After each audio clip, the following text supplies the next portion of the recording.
I am resident of Color for YouTube. Joel Sains. That's my buddy Patrick McCray. There's my buddy Alan Gallant. That's my buddy Daniel Culver. We're here to review the James Bond movie Doctor No. It's here. Cinematographer Ted Moore, directed by by Terrence Young, screenplay by Richard Malbon, Hey, uh, Bob. Joanna Harwood, and Berkeley Malver. Let's see, produced by Harry Saltzman and Albert R. Broccoli. Hubby. Yes, Yeah, yes. well, that's a complicated man. Yes. Budget Most was one. mobsters are. The production company is Eon Productions. Budget was 1.1 million. Box office $59.5 million. It So, was literally done, considering it was locations and all this sort of thing. This was one of the most cheaply made of the Bond films. Oh, yeah. easily. Incredible, considering what the product ended up being. Yeah. This is the first with Sean Connery too, right? Yeah, This is the very first one. Yep. It's But not the first in the book series. It's number 6 in the book series, but it's the first movie. It's the first movie with Sean Connery in it. It was a television version of Casino Royale, right? Yeah, with Barry Nelson. With Barry Nelson, that was before this. Yep. So, guys, when did you first see Doctor No? I 80s, sometime in the 1980s. It was the ABC Sunday night special television event. So there. Yes. So Oh yeah. I think today, but it's possible I might have seen it when I was younger and forgot. you would have remembered. It's true. This is not a movie that you would forget about. It's just so. I mean, the first time I saw this movie was not the first Bond movie I ever saw. I think the first Bond movie I ever saw was, oh God, I don't know. One of the might have been Secret Service. Really? Yeah. Did you see the cut up version of it? Yeah, probably on TV. Yeah. Yeah. But this was pretty close to that. So it would have been probably in the 70s, early to mid 70s, because everything I was seeing in terms of the older movies would have been on television. Yeah. At that time. Yeah. Yeah. This was just in the cycle of ABC would, run them. And it was largely just the Connerys and the Lazenby. Yeah. Yep. Yeah. Ian Fleming first wrote Doctor No as a television outline for film producer Henry Morgenthau III to promote the Jamaican tourism industry. After this project fell through, Fleming began meeting with Canadian film producer Harry Saltzman about making a screenplay adaptation, although Fleming was not a fan of the kitchen sink realist genre Saltzman was known for producing. After seeing Saturday Night and Sunday Morning, Fleming sold him the rights to all the James Bond novels except Casino Royale and Thunderball. Which was, because Casino Royale, I think, was in negotiations for what ended up becoming that other film. Yeah, Columbia. Yeah. Columbia had that because it aired on CBS. Mm-hmm. And then Thunderball is this Kevin McClory clusterfuck. Where, okay, so the story on that is as Fleming was writing the books, he had an initial offer from the Scottish goofball and Kevin McClory to do a movie. And so they got together and they wrote a treatment called Thunderball. And nothing happened with it. And so Fleming took it and turned it into a novel. Well, then, when everything started being a success, Kevin McClory sued. And the settlement basically said, okay, you can make a movie of Thunderball. You can't call it Thunderball. Well, no. Cubby couldn't call it Thunderball, right? Couldn't make Thunderball, but they had to bring on Kevin McClory as a co-producer. Right. Yeah. And then McClory would walk away with, I think, Spectre I only walked away with Blofeld, but he walked away with Spectre, the name Spectre, and a few other things that he ended up having exclusive rights to. And so he could do remakes of it as long as it was all based on material from Thunderball, which is how he made Never Say Never Again. That's right. That's how it went. I remember. And he kept trying to do it again. He was going to do it with Timothy Dalton, Warhead, Warhead 2000, and stuff like that. It never happened. I think by that time people Thank were not God. throwing money at him anymore. No, they've had enough. Yeah. I first saw Dr. No 1995. It was not my first James Bond movie I had seen. The first James Bond movie I actually saw was, well, Goldeneye. Really? Yep. What do you Uh, think? awesome movie. Awesome. Pierce Brosnan was amazing. So, but now this wasn't my second movie. My second movie I actually saw was Thunderball. And this would have been my third. So I saw James Bond out of order a bit, if you will, from the filmography standpoint. Then when I think it was USA Network or somebody had a James Bond marathon the one day, and they showed them in order, and I watched them all up until the most. Well, at the time it was right before what was it? The World Is Not Enough came out. Right. Mm. My my golden years or my halcyon years of James Bond and seeing him in the actual movie theaters were, believe it or not, um, was The Spy Who Loved Me and Moonraker when I was in high school. I got to see those two in an actual movie theater. Not exactly the highest quality of any of the films, but a lot of fun, of course. Roger Moore is nothing if he wasn't fun to watch. So The that Spy Who Loved Me was my first Bond movie that I was, ever saw, and I hadn't even heard of the character. I was 6, yeah, and I hadn't even heard of the character. And my father said very little. Star Wars had come out that summer, I think, prior 77. Yep. prior to this, and so it was a hell of a summer for movies. That Smokey and the Bandit. It was a great summer, The summer and between my junior and senior year in high school, it was a great summer. it really was. And so with Doctor No, or with Spy Who Loved Me, I remember I had never seen anything like it.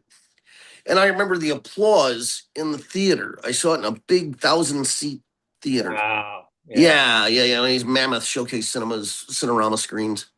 And when Willie Bogner went off that cliff in the hilarious yellow suit, so you could see him, and the Union Jack exploded, Explodes.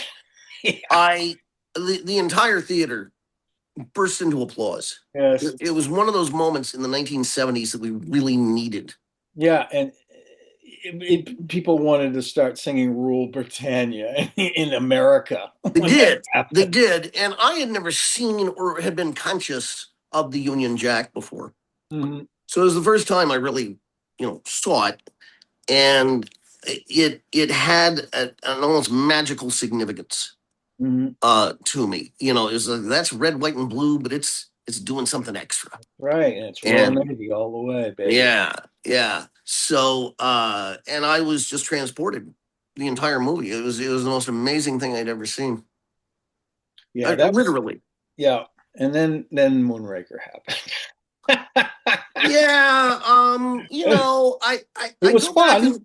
I go back and forth on it because it's the same movie as Spy Who Loved Me. Mm-hmm. It's exactly the same, and sometimes I think it actually moves a little faster. I go back and forth. It's fun. It's sort of both the peak and the nadir of all the gimmickry, because it's like in space and all this sort of thing, and it certainly has a classic ending, and sure, and all of that sort of thing. But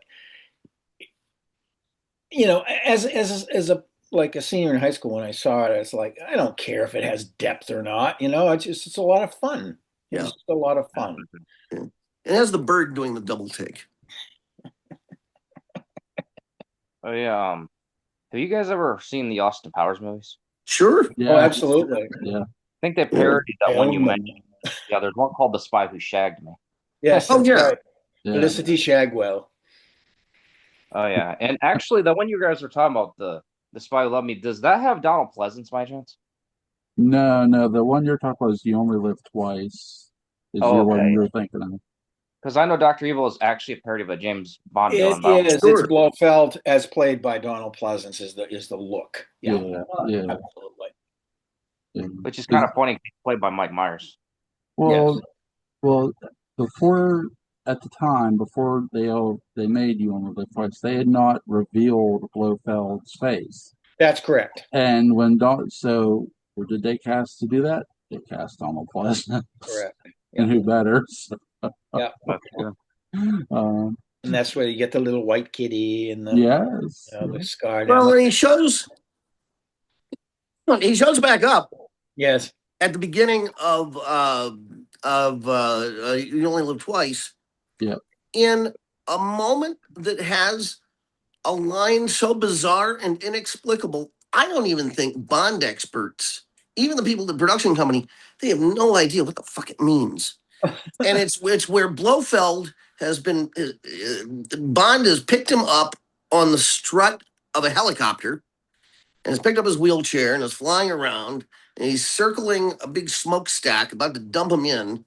And Blofeld's making him any promise he wants, including, Mr. Bond, I will build for you a delicatessen in stainless steel. And, if I had been Bond, I would have just gone, okay, I'm going to land this and talk to you because I got to find out Really? what the story is. You're in a wheelchair. You're not going to go far. What the story is on a delicatessen in stainless steel. Maybe he got me. That was one I was not, when I got out of bed this morning to go mourn my wife, I was not expecting that. that's true. Oh my god! Oh my god! So, what did you guys think of Doctor No? I mean, really good movie. Very entertaining. You also get introduced to Felix Leiter in this movie for the first time. So, what did you guys think? Well, I think one of the reasons they went with Dr. No as opposed to any of the earlier ones is because Dr. No is where Spectre is born. Yeah. And that means that you've got this entire organization for Bond to be up against in various other incarnations. It's to keep things interesting. So that was the cool thing. And of course, by the time I had seen this movie in the 70s, I'd already seen all the parodies of it that were out at the time, which included Get Smart and various other, things. Because one of the great things about the 60s spy sort of craze is that there was also a spy parody craze that Oh, went sure. almost at the same time. So I remember thinking, oh yeah, this is like chaos. It KAOS. had this kind of weird sort of association coming into that movie for the first time.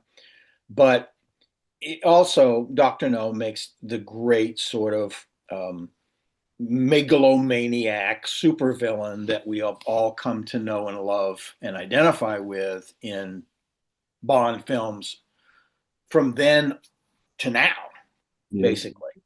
So it's a great establishing character, and he does a fantastic job with it. Yeah. I agree. The Bond villains have been really great, right? This does introduce the concept of Spectre. It's going to lead down a very long road for James Bond movies to come. I'm going to give one of my favorite Bond movies of all time is From Russia with Love. Oh, it's great. Great movie. Don't get me wrong, I love Doctor No. It's a great movie. This has a great villain, but I really love the setup for From Russia with Love and what they do with it. This here, You can love From Russia with Love. We're not going to tell Dr. No. That's right. I'm going to write him a letter that he can hold in his It would nice just hurt him. pocket. He wouldn't understand. Break his heart. Damn it. Yeah, he'd have his minions rough me up. Oh my God. Those, I do like how they kill. I love the creativity of how they kill them off in this movie. It's very creative. You have Bond who is sneaking around because he's been roughed up, and they're going into like this boiling water or whatever, and he can't grab it because he's got those metal hands. Yeah. Yeah. What he considers he shows off as a strength by crushing things turns out to be his ultimate weakness when it comes to actually saving himself. Yes.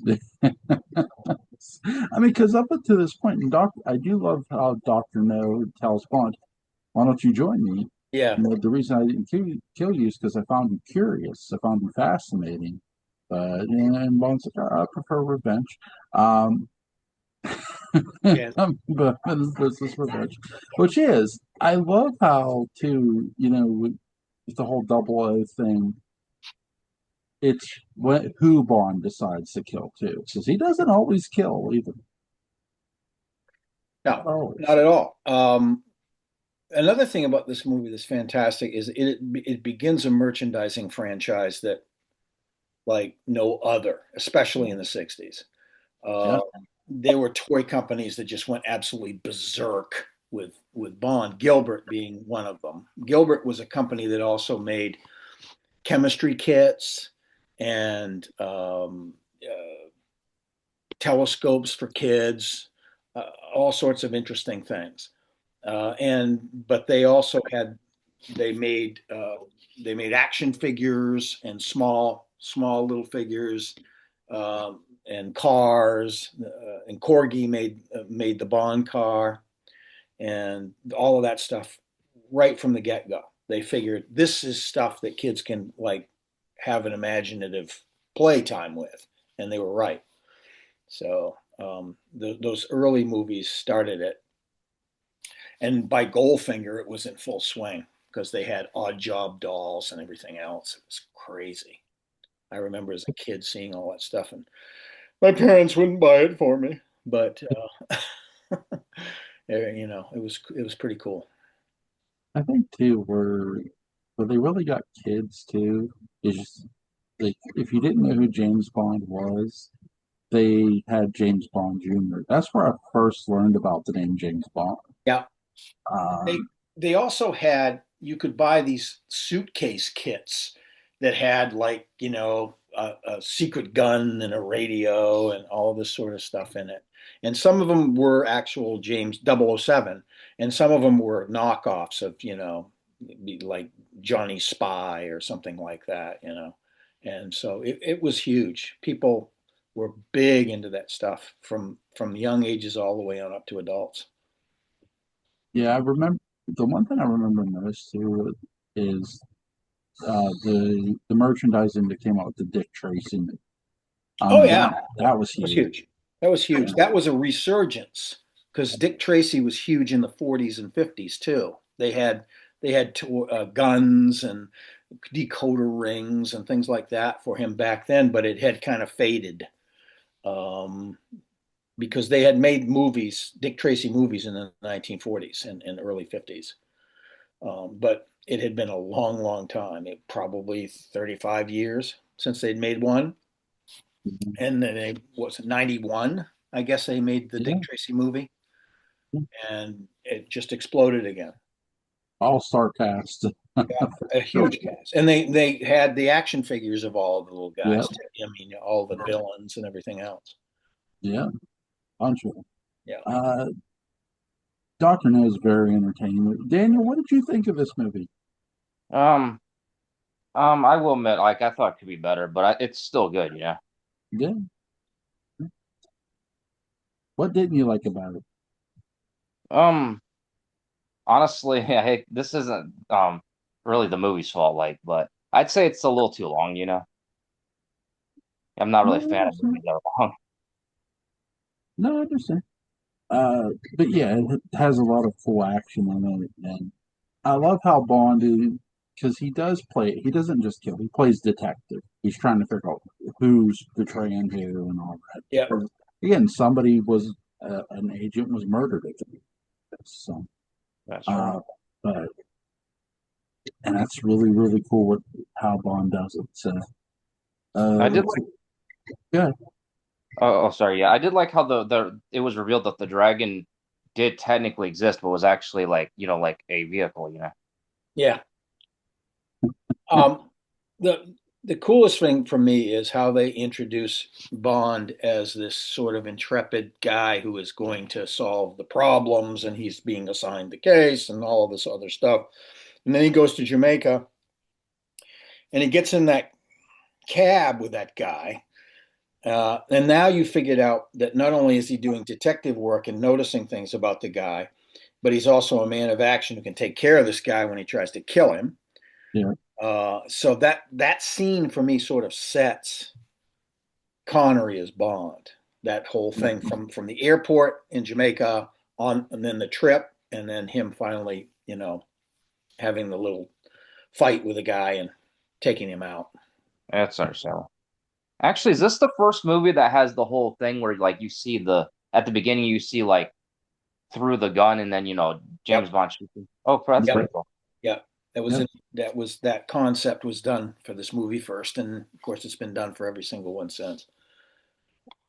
That's pretty cool. Like I don't understand because yeah, they even referenced that on American Dad once. Yeah, it's totally classic. It's an iconic thing. That's understandable. And yeah, I'm sure but even I think the video games reference that, but I don't know if they all do, but I know for a fact the GoldenEye game does. Mm, Yeah, yeah. a lot of the games do. I think that pretty much every one of them. So at least James Bond. So, um, by the way, Tomorrow Never Dies is a really, really great James Bond game. It's based on the movie. So, uh, guys, what's some of your favorite scenes in this? Well, Oh, as I just mentioned, that scene is in Jamaica when he first gets there is one of my favorite scenes in this movie. Mhm. Obviously, the showdown in Doctor No's lair is great, and it all of these things establish something that goes on throughout the series. That's the thing that's a kicker. You everything since this first movie has been building on what they established in this first film. And so all of those key scenes I really enjoy a lot. that's understandable. Yeah, I'd say like honestly the one with the dragon thing was pretty cool. And not just that, like, I'll say the opening too because of that, how it introduced that. Hmm. The the way they introduced Connery as Bond, sitting there playing cards, Smoking a uh, cigarette. smoking a cigarette. Yeah, it's just so classic now. That and one of my favorite all-time scenes in this is the introduction of the Bond girl. I mean, really, just Oh, Ursula Andress, yeah, the there's ultimate. Yeah, yeah, great first Bond girl. Absolutely. yep. And you see too that Bond isn't just some heartless dude. He does go back and try to save her. I mean, Yes. it's that too. Just a fun movie. Yeah. I give this movie a 9. What do you guys give it? Oh yeah. Um, I, I give most of these early movies a 10, Yeah, just for a lot of different reasons. That I mean, perfection is not what I'm looking for necessarily. Although these sure. movies are as perfect as they get for Bond. This movie is amazing for what it accomplished on such a small budget because it's an international movie. It's shot on location, just like all, which became the standard. That's another thing that became the standard for these movies, exotic locations. So, yeah. oh yeah. I would say honestly, I know some people might not like this, but I would say 7.5. It's all good, man. It's all good. I And don't know such what. Patrick's in here still, Yeah, I but don't know what happened to Patrick. I don't know. He may have had to go take care of something. Yeah, he may have. oh yeah, I It's know we were also talking about the 007. I mean, yeah, the GoldenEye game, but did you guys ever play Perfect Dark on the Nintendo 64? yeah, Never have. No. yeah, That's pretty good. Yeah, you probably know, Jewel, then. I know it sounds weird, but significant because basically Rare lost the rights to 007, so they made their own game instead, and they used the yeah. same engine. Yeah. Yeah. I tell Most you of my something interesting. I mentioned before all the toys that they came out with for these first few movies. Um, there were also some adult products. For one thing, they came out with this like a aftershave cologne thing for men called 007. And you can see the commercials on YouTube for them, and they're kind of politically and socially incorrect now because they end with the catchphrase 007. It kills women. It's like what? that What? does, honestly, that does sound weird, like even for that. Yeah, I mean, obviously they're saying metaphorically it makes them swoon. It smells so good and all this sort of thing, but it's like it kills women. So, oh, shit. To be So, fair, it's not as bad as this one thing like Dr. Pepper did recently. I mean, not like super recently, but like I don't know, I'd say like maybe 12 years ago or something. But yeah, they said like Dr. Pepper not for women. It's like, and I was actually no, surprised for real. what the hell? Yeah, no, no, just no. It might have been a type of Dr. Pepper, but still like very strange. Yeah, yeah. But I mean, obviously in the 60s things were much less politically correct anyway, so but that one's pretty extreme. Oh, yeah, sure.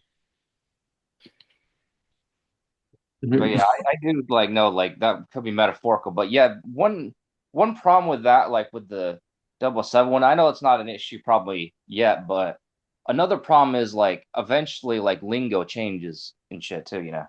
Yeah, absolutely. I mean, yeah, the way again, like that was their attempt at saying something metaphorically. It just was rather awkward, even for the time, I think. But Oh, sure. Actually, one example of that is actually that one song that generated controversy. That one Christmas song. But yeah, like it says like what's in the drink, but that was actually a way of dissing them. Oh yeah, baby, it's yeah, cold outside. Yeah, that was actually yeah, just a diss. baby, it's cold outside. Yeah, there was one year where they decided that was no good, but that fortunately faded because the actual intent of that song is not to like roofie some girl or do anything like that, and take advantage of her that way. Oh, yeah, that's true. I know. I did hear years ago before that controversy. Someone said like there was a version that said something about like I'll only put the tip inside or something. But it's like yeah, that's not the original version. That's no, No. no version I've ever heard, but who I've never knows? heard that one either, to be honestly. But honestly, yeah, like people don't realize that the reason why she couldn't stay is like it's another thing. Like it's actually similar to that metaphor I mentioned. Basically, back then it wasn't socially acceptable for women to be like in a man's house, if they're not married. Yeah, I mean, sure, Yeah. sure. I but yeah, remember. basically, It Yeah, I was remember. sophisticated, though. It was sophisticated, and the song has got its tongue firmly planted in cheek. I mean, it's not, you know, it's oh not, yeah, oh yeah, it's not a rape ballet. It's just No. not. It's just not. yeah, and yeah. For anyone wondering, the what's in the drink one, it basically means like the alcohol. There's not much alcohol in it, pretty much. It's Right. basically, it's weird, but like it's Yeah, it basically wasn't like she was inferring that he had roofied her or anything like that. No, no. yeah. I think yeah, people misunderstood. I know, like I said, Well, there was that was also when they got onto that. That was during the time when Bill Cosby was being nailed for actually doing that to women. So I that's true. think Oh that, yeah, I could see where you're coming from because I know yeah, like I did hear about people assuming it was about that years before that, but I could see the Bill Cosby one kind of that's when people started to publicly object to it because of that. I think that had a lot to do with it because that was pretty horrific. What Cosby was found guilty of doing. that's true. And unfortunately He's he's out of actually prison. Yeah, he's out of prison. but yeah, for those On a that don't know, technicality. for those that don't know, he's only out of prison because the police lied to him.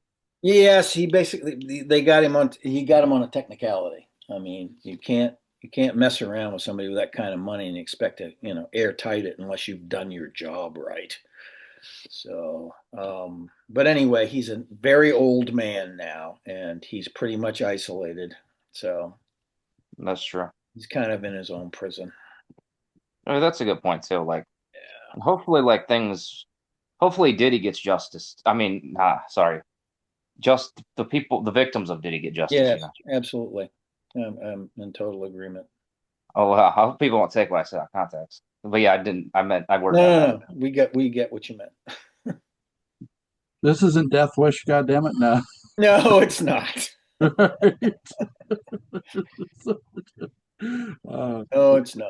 Fun movies. It was. yeah. Yes, the first one was definitely a fun movie. They kind of got a little cartoonish after that, but Well, do you know why the writer of that Death Wish, like the Death Wish, he didn't want it to go past the first movie, but Warner, Michael Warner, he did, and he's like, yes, it was so hugely popular. It yeah, became it was huge. I remember when the first one came out. It was like it was catharsis for everybody that had been, been exposed to that kind of crime. and Michael Warner had to actually make a public announcement to not endorsing vigilantism. No, right. This is only a movie. Yeah. Yep. Yeah, I remember. But Bronson got a kick out of that, though, too. Yeah. Really? That series paid for a couple of houses and a yacht, I'm sure, Yeah. for Bronson. Everybody was killed in Death Wish 3. Yeah. Everybody. Body count. By the way, that movie was not filmed in New York. It was filmed in London. When did Death Wish come out? 1970s? Oh, Yeah, okay. it's like 74 or something. 74, yeah. 76, somewhere in there. Yeah. A couple sequels came out in the 80s. Mm-hmm. I Yeah, the just wanted- last one, it was like Death 95. Wish nearly dead because he was so old, but did the last one, Right. Death Wish 4 or whatever. Well, when he started Death Wish, he was in his middle ages, wasn't he? Oh, yeah, he was probably 50 Yeah. years old. Yeah. He was at least 50 years old. Yeah, and Yeah. so, yeah, in 74, 75, he would have been 50 years old. Yeah. So the time he finished the series, he was like 70. Yeah. So, Yeah. see if I can hold this gun. My gosh. So I don't know what we're doing tomorrow night. If anybody has a suggestion, let me know. Hit me up. I'll message Patrick Cool. because I think Patrick said once a week on these. So on the Bond movies. But Yeah, cool. link to Patrick McCray's Dark Shadows Day Book Unbound is going to be in the description box. Go pick that up if you haven't already. Link to Alan Gallant's YouTube channel, Cullen's Porch After Dark, is going to be in the description box. Link to Daniel Culver's YouTube channel, Magic Dove, is going to be in the description box. And yes, link to where you can order, the hotel for the Dark Shadows reunion is going to be in the description box. Go book your goddamn room, goddamn it. And I'm not yelling. I'm just telling. Yeah. It's urgent, folks. Let's do it. It's the last time. It's probably going to be the last one. Yes, it probably will be. You guys have a safe night. Take care. Yep, you too. Bye.